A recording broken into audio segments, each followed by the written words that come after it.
Des plaines venteuses du Montana aux rives desséchées du Rio Grande, à travers une étendue sans fin de montagnes et de prairies vierges et épargnées par la main mercenaire de la civilisation, erre une race d'hommes héroïques, rudes et intrépides, le cowboy américain, fort, taciturne, râlé par les intempéries, montant sa garde solitaire. Howdy, strangers!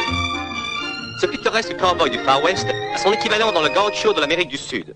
Faisons donc appel à la magie de notre caméra et envoyons notre intrépide héros vers le sud, par-dessus terre et mer, au-delà des monts arides et des jungles épaisses, de l'autre côté de l'équateur, dans les pampas vertes et grasses de l'Argentine, patrie du gaucho. C'est un fait que les cowboys des deux Amériques ont beaucoup de points communs, bien que leurs costumes diffèrent par quelques menus détails. Nous remplaçons ici les chaps par les bombachas. Le sombrero, ensuite le saco, le tirador, la chiripa et le panuelo. Botas, les espuelas. Enfin le poncho, qui recouvre à peu près tout le reste. Le meilleur ami et inséparable compagnon du gaucho est son cheval, ou pingo.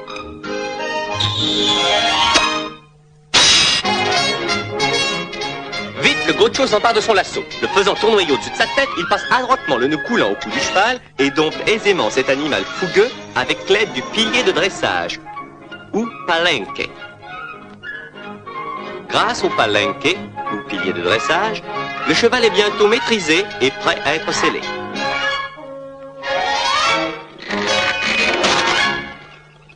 Bien qu'elle puisse apparaître compliquée à première vue, la selle, ou recado, est en fait la simplicité même. Pour sceller son cheval, ou pingo, le gaucho commence par établir une base de sudaderos et de rosaderos. Puis il ajoute les cinchas, les bastos, la peau de mouton, la peau de porc, la bride et enfin, le gaucho. Pour la nuit, la selle peut être rapidement transformée en lit, ou catre. Lit?